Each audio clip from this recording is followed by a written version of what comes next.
Hello friends, मोनोटोल academy में आपका स्वागत है। आज की इस वीडियो में पढ़ने वाला है clostridium tetani. So clostridia are variable genera of anaerobic organism made up of at least 209 species and 5 sub species. सो क्या है फ्रेंड्स, जो हमारा क्लोस्ट्रीडिया है, क्लोस्ट्रीडियम टेटनी है, वो हमारा एनारोबिक ऑर्गेनिज्म है जो ऑक्सीजन की अनप्रेजेंस में ग्रो करता है। ठीक है, टोटल इसकी 209 स्पीसीज हैं और इसकी टोटल 5 सब स्पीसीज हैं। ठीक है, सो क्लोस्ट्रीडियम टेटनी क्या है, उसकी जो बेसिकली क्या है, ये एक्सोटॉक्सिक प्रोड्यूसिंग पैथोजेंस हैं। ये क्या करते हैं, पैथोजेंस कॉज करते हैं ह्यूमंस के अंदर। सो जो क्लोस्ट्रीडियम टेटनी है वो क्या कॉज करता है, टेटनस कॉज करता है। ठीक है, इसका इंट्रोडक्शन है friends. Clostridium tetani is the causative organism for the disease process known as tetanus. So clostridium tetani क्या कॉज करता है, टेटनस कॉज करता है। Clostridia are anaerobic organism with at least 209 species and 5 sub species. तो इसमें क्या है, जो हमारी 209 स्पीसीज हैं टोटल क्लोस्ट्रीडिया टेटनी की और 5 सब स्पीसीज है, ये क्या है, एनारोबिक ऑर्गेनिजम्स हैं। ठीक है, जैसा कि मैंने आपको बताया, जो एनारोबिक ऑर्गेनिजम्स होते हैं वो ऑक्सीजन की अनप्रेजेंस में ग्रो करते हैं। जहाँ पर ऑक्सीजन प्रेजेंट नहीं होगा वहाँ पर क्या होते हैं, ये बैक्टीरिया ग्रो कर जाते हैं। So Clostridium tetani is one of the four most well-known exotoxic producing pathogens within this category. So इसके अंदर क्या है, जो बेसिकली 4 मोस्ट कैटेगरीज हैं जो एक्सोटॉक्सिक टॉक्सिन प्रोड्यूस करते हैं, पैथोजेंस कॉज करते हैं। ठीक है, so tetanus is a serious life threatening disorder that presents with painful muscular spasms and the hypertonia. तो टेटनस क्या है, एक लाइफ थ्रेटनिंग डिसऑर्डर है। सो क्या है, जो हमारा टेटनस है वो लाइफ थ्रेटनिंग डिजीज़ है, जो क्या है, बहुत ही पेनफुल होता है। मस्कुलर कॉन्ट्रैक्शन वगैरह, हाइपरटोनिया होने के चांसेस होते हैं इसमें। ठीक है, so tetanus is a classified into 4 categories. हमने इसको 4 कैटेगरीज में डिवाइड किया हुआ है, localised, generalised, neonatal and cephalic. ठीक है, सो हमारा लोकलाइज होता है, जनरलाइज होता है, नियोनेटल होता है और हमारा सिफेलिक। इन 4 कैटेगरीज में हमने क्या है, टेटनस को क्लासीफाई किया हुआ है। So severity is the illness of the dependent of the amount of toxins in the reach control nervous system. So क्या है, जो उसकी सिवियरिटी है, जो इलनेस की सिवियरिटी है, कितनी ज़्यादा टॉक्सिन है, इस पर डिपेंड करता है। सो हमारे यहाँ पर जितने भी स्पीसीज़ हैं, कौन सबसे ज़्यादा टॉक्सिन प्रोड्यूस करता है, ये हमारा उस पर डिपेंड करता है कि उसकी इसमें ज़्यादा सिवियरिटी होगी। ठीक है, जिसमें टॉक्सिन्स ज़्यादा प्रोड्यूस होंगे उसमें सिवियरिटी यानी इलनेस होने के चांसेस ज़्यादा होंगे। पैथोलॉजी के अंदर है, Clostridium tetani is a part of a genus of obligate anaerobic gram-positive organisms as well as its toxic producing obligate, making it one of the most. So क्या है यहाँ पर, डेंजरस एंड जीनस। जो क्या है यहाँ पर फ्रेंड्स, जो हमारा क्लोस्ट्रीडियम टेटनी है वो एनारोबिक है। ठीक है, ग्राम पॉजिटिव ऑर्गेनिज्म है, ये हमारा क्या है, ग्राम पॉजिटिव है, और जो टॉक्सिक प्रोड्यूसिंग, जो हमारा जो इसके अंदर क्या होता है, टॉक्सिन प्रोड्यूस करने की एबिलिटी होती है, और ये काफ़ी डेंजरस भी है। ठीक है, इसके जो जीनस है वो डेंजरस है, हार्मफुल हैं और क्या करते हैं, टॉक्सिन्स प्रोड्यूस करते हैं। It is a spore forming organism that can not be eliminated from the environment. So क्या है, जो हमारा क्लोस्ट्रीडियम टेटनी है ये स्पोर फॉर्मिंग ऑर्गेनिजम्स हैं। So it well known as that tetanus spores can survive in the environment of many years. So क्या है, जो हमारा टेटनस है वो क्या करता है, हमारे इन्वायरमेंट में काफ़ी ज़्यादा टाइम तक यानी मैनी ईयर्स तक सर्वाइव कर सकता है। So the source of infection is a most people is wound. So wound के थ्रू जो ये इन्फेक्शन है वो फैल सकता है 1% टू अनदर पर्सन। ठीक है, सो इन अदर टेटनस में develop from a burn injury, abscesses following the surgical procedure, instruments and drug abuses. So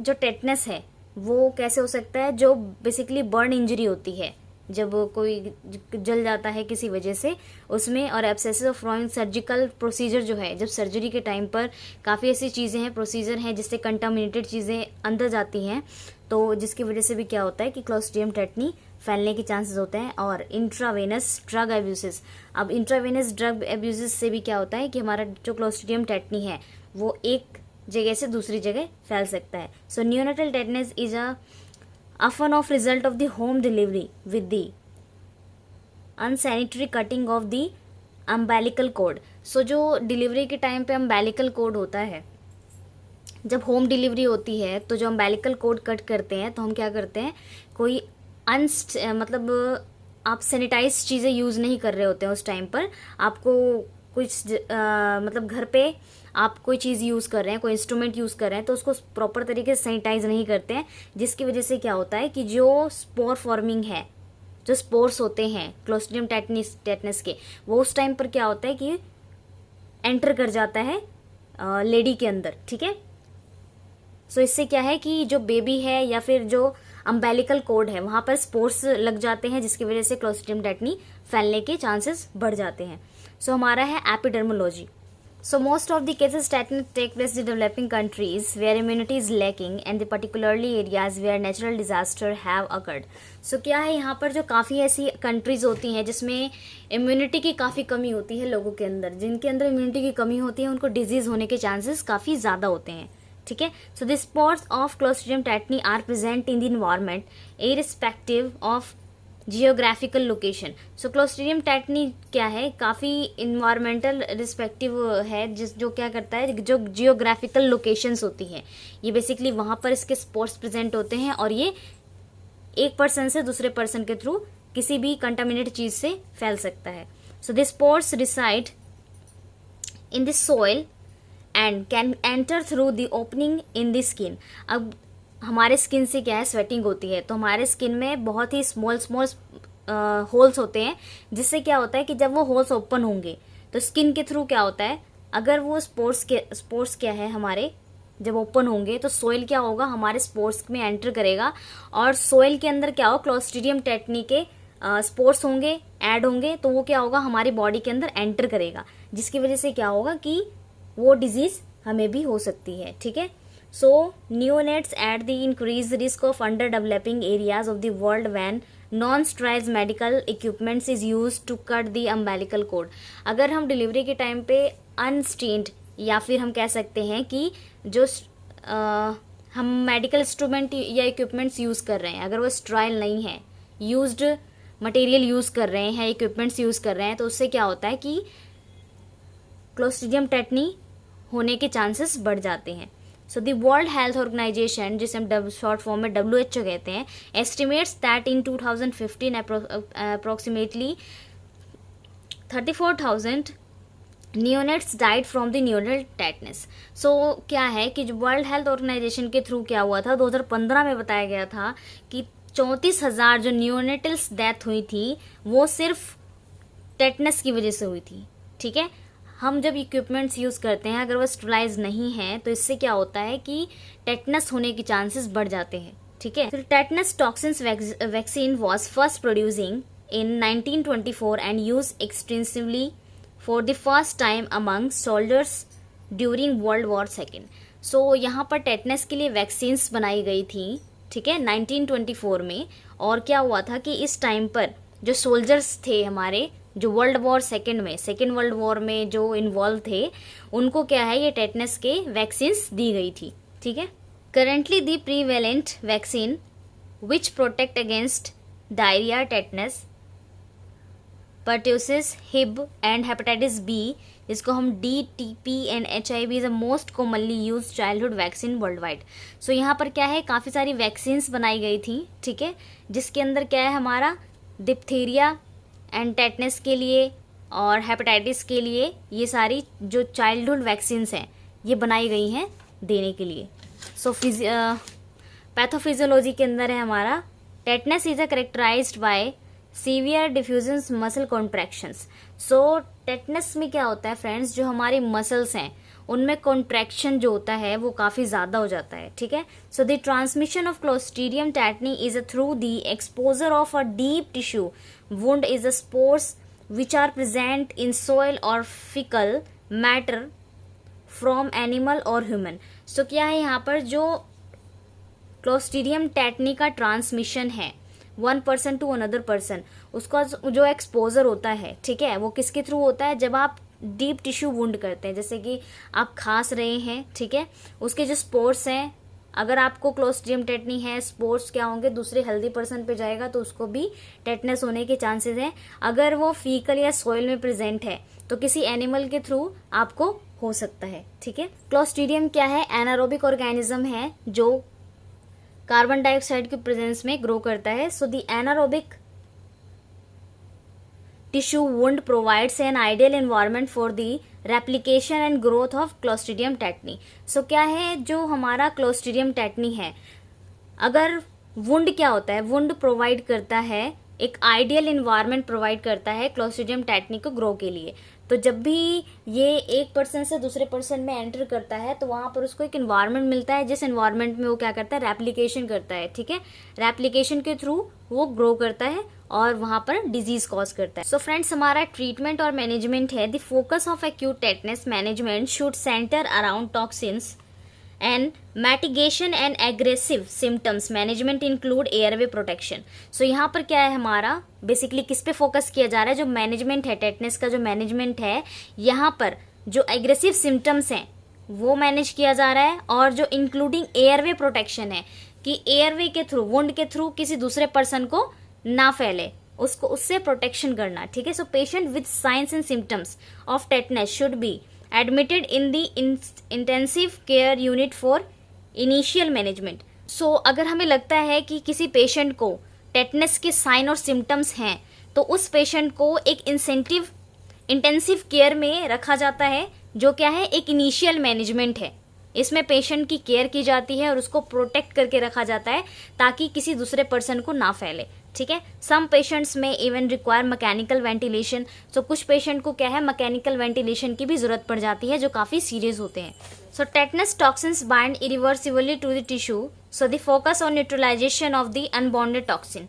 सो क्या है, यहाँ पर जो टेटनस है, जो टॉक्सिन्स प्रोड्यूस कर रहा है, ठीक है, टिश्यूज के अंदर, सो उसको क्या है, न्यूट्रलाइज करने के लिए, अनबॉन्ड करने के लिए टिश्यू को टॉक्सिन्स दी जाती हैं। ठीक है, so human tetanus immunoglobulin should be given as soon as tetanus is suspected at dose of 500. अगर हम ह्यूमन टेटनस की इम्यूनोग्लोबुलिन क्या है, उसको टेटनस सस्पेक्टेड डोज दिया जाता है 500 यूनिट। ठीक है, अब इम्यूनोग्लोबुलिन क्या है, हमारी इम्यूनिटी है फ्रेंड्स। जब टेटनस होता है तो उस टाइम पे क्या होता है, हमारी इम्यूनिटी काफ़ी वीक हो जाती है, जिसकी वजह से क्या होता है, जो टेटनस है, टेटनस ऑर्गेनिज्म है, वो काफ़ी ज़्यादा डेंजरस हो जाता है हमारी बॉडी के अंदर और disease cause. Anti microbial therapy for the wound is typically given for 7 to 10 days.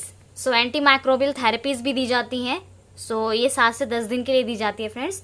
So it is important note that anti microbial therapy plays a relatively minor role in the management of tetanus. So management of tetanus के अंदर हमारा एक anti microbial therapy जो है वो काफ़ी अच्छा role play करती है। ठीक है, सो डिफरेंशियल डायग्नोसिस, हम बहुत तरीके से डायग्नोस कर सकते हैं टेटनस को, जैसे कि इसमें मेनिंजाइटिस है, ये डायस्टोनिया इसके अंदर कंजाइटल एंड एक्वायर होता है, हमारा ड्रग होता है इंड्यूसिस डायग्नोसिस के लिए, डायस्टोनिया के लिए, एंड न्यूरोलेप्टिक मैलिग्नेंट सिंड्रोम, इसको डिफरेंशियल डायग्नोसिस के लिए भी हम यूज करते हैं। ठीक है, अब हमारा प्रोग्नोसिस। सो प्रोग्नोसिस क्या है, the prognosis following tetanus depend on the time of symptoms of incubation period. So यहाँ पर जो है हमारा प्रोग्नोसिस क्या है, जो हमारा टेटनस है वो डिपेंड करता है टाइम पर और साइन और सिम्टम्स पे और इंक्यूबेशन पीरियड पे डिपेंड करता है। ठीक है, सो फ्रेंड्स, काफ़ी सारी ऐसी डिजीजेज होती हैं जिसमें क्या होता है कि जब तक हमें साइन और सिम्टम्स ना पता हो, उनके इंक्यूबेशन पीरियड्स ना पता हो, तब तक हम उनको डायग्नोस नहीं कर सकते। ठीक है, so in general a short incubation period usually indicates severe diseases. So क्या है, जो बेसिकली क्या होता है, जो जिनका शॉर्ट इंक्यूबेशन पीरियड होता है, ठीक है, जिसमें वो ग्रो कर पाते हैं, जिनका शॉर्ट पीरियड होता है, वो क्या करते हैं, बहुत सीवियर डिजीज इंडिकेट्स करते हैं। ठीक है, so negative prognosis factor including an incubation period of a fever than 48 hours, addictions to macotic generalised tetanus, high fever greater than 104 Fahrenheit.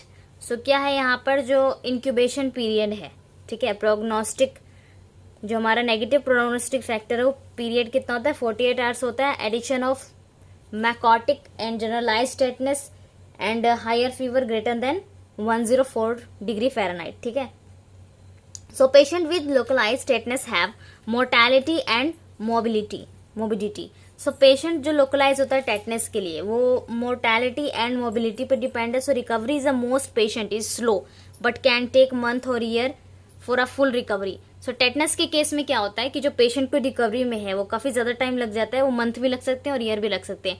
जिनका इम्यून सिस्टम काफ़ी अच्छा है और वो अच्छे से ग्रो कर पाते हैं तो उसमें क्या है, उनकी रिकवरी काफ़ी फास्ट हो जाती है। So unfortunately some patient may remain for life. So क्या है, यहाँ पर काफ़ी ऐसे पेशेंट होते हैं जो अपनी लाइफ, मतलब जब तक वो लाइव हैं, जिंदा है, तब तक वो क्या करते हैं, रिकवरी नहीं कर पाते और ये उनकी लाइफ थ्रेटनिंग डिजीज हो जाती है। सो टेटनस एक लाइफ थ्रेटनिंग डिजीज है जो आपके जीवित रहने तक रह सकती है। So since tetanus does not provide any immunity, so tetanus क्या है, कोई भी इम्यूनिटी प्रोवाइड नहीं करता। Those who survive should be actively immunised. So क्या है, इंसान को खुद ही इम्यूनाइज्ड होना पड़ता है। अगर वो इम्यूनाइज्ड है तो वो टेटनस से सर्वाइव कर सकता है, अगर वो इम्यूनाइज्ड नहीं है तो टेटनस से सर्वाइव नहीं कर सकता। ये उसके लिए लाइफ थ्रेटनिंग डिजीज बन सकती है। सो क्लोस्ट्रीडियम टेटनी में क्या क्या कॉम्प्लिकेशंस आ सकती हैं फ्रेंड्स? रेस्पिरेटरी अरेस्ट हो सकता है, अपर एयरवे ऑब्स्ट्रक्शंस हो सकती हैं, फ्रैक्चर्स हो सकते हैं, कार्डियक अर्थराइटिस या हाइपरटेंशन हो सकता है, स्ट्रेस अल्सर हो सकता है, आपको कोमा में जा सकते हैं, नर्व डैमेज हो सकता है, हाइपोटॉक्सिक इंजरी हो सकती है, पैरालाइटिक इलनेस हो सकता है एंड परमानेंट हाइपोटोनिया भी हो सकता है। सो ये कॉम्प्लिकेशंस है जो आपको क्लोस्ट्रीडियम टेटनी में हो सकता है। सो फ्रेंड्स, क्लोस्ट्रीडियम टेटनी हमारे यहीं पे फिनिश होता है। अगर आपको इसमें कुछ क्वेश्चन पूछने हैं तो आप कमेंट बॉक्स में पूछ सकते हैं। मिलते हैं नेक्स्ट वीडियो में। वीडियो अच्छी लगी तो लाइक कीजिएगा, फ्रेंड्स को शेयर करना मत भूलिएगा, चैनल को सब्सक्राइब करिए। Thank you so much.